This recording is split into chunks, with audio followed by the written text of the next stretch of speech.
If someone told you that having a 50% disability rating and a 30% disability rating does not add up to 80%, would you believe them? Because that is exactly how the VA calculates your combined rating, and thousands of veterans are walking away from benefits they have absolutely earned, because nobody ever sat them down and explained this.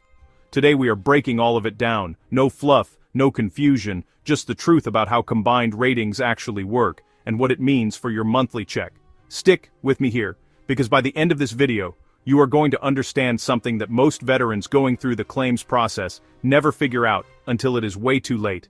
And if you are mid-claim right now, this could genuinely change the outcome of your case. So let us get into it. First, let us talk about why this matters so much. The VA disability system is built on a concept called combined ratings, sometimes called the whole person method. The idea sounds straightforward on the surface, but the math underneath it is anything but intuitive. In fact, the way the VA calculates your rating has nothing to do with simple addition, and that disconnect between what veterans expect and what they actually receive is the source of enormous confusion, and honestly, a lot of lost money. Here's the foundation you need to understand. When you file a disability claim with the VA, each condition you have gets its own individual rating. That rating is assigned as a percentage representing how much that condition limits your ability to function. The problem starts when you have multiple conditions, because instead of adding those percentages together the way you would add numbers on a math test, the VA uses a completely different formula, and that formula is called the combined ratings table method. So how does this actually work? Let us walk through it. Imagine your body represents 100% capacity as a whole person. Now let us say your first and most severe condition gets rated at 50%. That means, according to the VA, that condition takes away 50% of your whole person. You are now operating at 50% capacity. Now here is where it gets counterintuitive.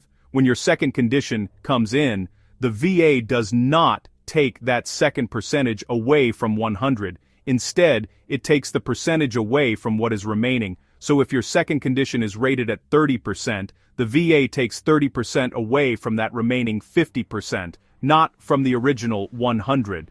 30% of 50 is 15. So now you have lost 65 total points from your whole person, meaning your combined value before rounding is 65%. But wait, it does not end there. The VA then rounds that combined value to the nearest 10, and 65 would round up to 70. So instead of 80%, which is what simple addition would give you, your combined rating is 70%. That difference matters enormously because it places you in a completely different pay tier.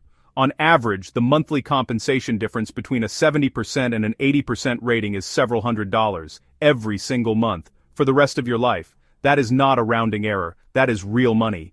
Now let us hold this thought for a second and talk about something that ties directly into strategy, because understanding how this math works actually gives you power over your claim if you know how to use it.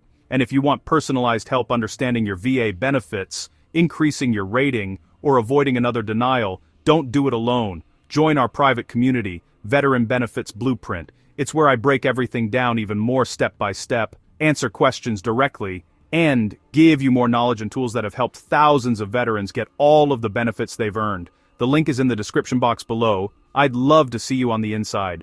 One of the most important takeaways from understanding the combined ratings formula is that the order in which the VA applies your ratings matters. Your highest rated condition is always applied first because it creates the largest reduction in your whole person percentage right off the bat.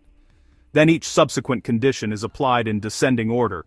This is not something the VA is hiding from you, but it is also not something they are going out of their way to explain.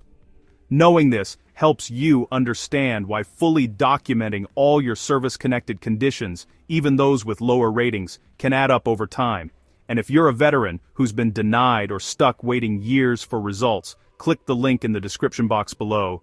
ReMedical specializes in helping veterans like you get the medical evaluations needed to strengthen their VA claims sooner than later. It's the same starting point I started for myself, and I recommend for anyone serious about getting their VA claim approved. You can find the link in the description box below. Here is where veterans often make a costly mistake. They get one or two conditions rated, see a number they are somewhat satisfied with, and stop there. They leave secondary conditions, related diagnoses, or overlooked service-connected issues completely off the table.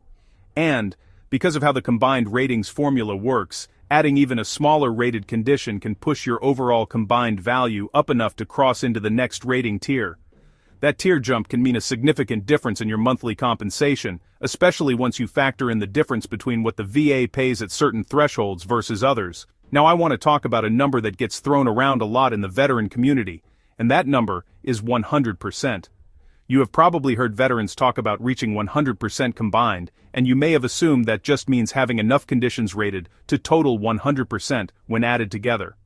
That is not how it works. Because of the whole person method we just talked about, mathematically your combined value approaches 100%, but almost never technically reaches it through that formula alone.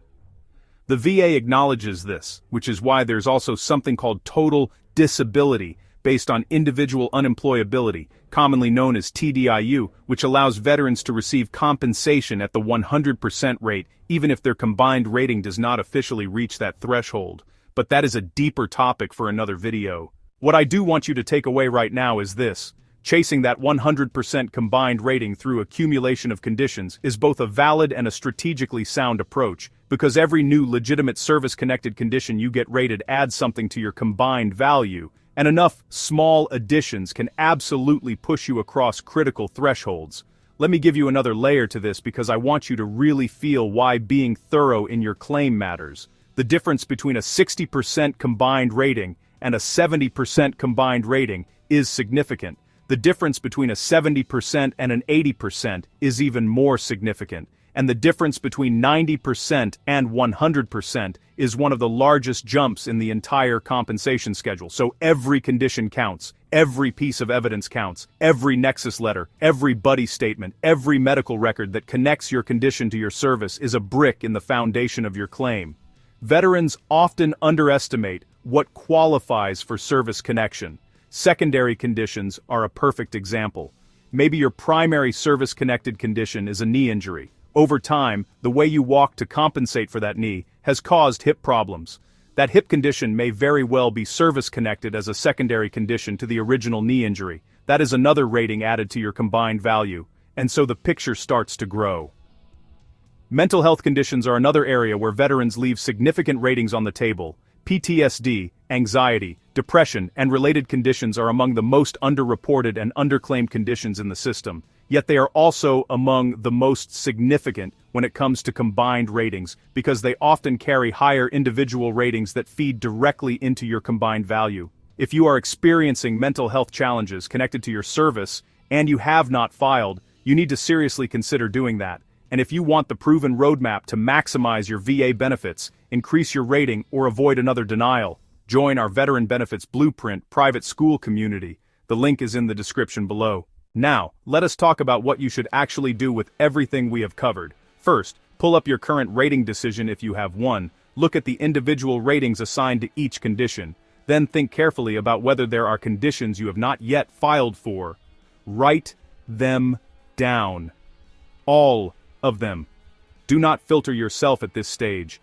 Think about physical conditions, mental health, chronic issues, things that have developed or worsened since you left service. Second, look at your combined rating and understand what tier you are sitting in right now. Think about how far you are from the next tier and whether there are legitimate conditions that, if rated, could get you there. This is not about gaming the system. These are real conditions. You earned these benefits through your service and sacrifice. Understanding the math just helps you make sure you are not leaving what is rightfully yours sitting on the table. Third, if you have not worked with an accredited claims agent, a veteran service organization representative, or a VA-accredited attorney, consider reaching out to one. The combined ratings process is complex, and having someone in your corner who understands the formula and how to build a strong claim is genuinely valuable. Many of these resources are free or low cost to veterans. Here is the bottom line. The VA's combined rating system is not designed to be simple. It rewards those who understand it, and it quietly disadvantages those who do not. That gap in knowledge is something we can close right here, one video at a time. You serve this country, and you deserve every dollar of the compensation that comes with that service. Do not let confusion about math or process stop you from claiming what is yours.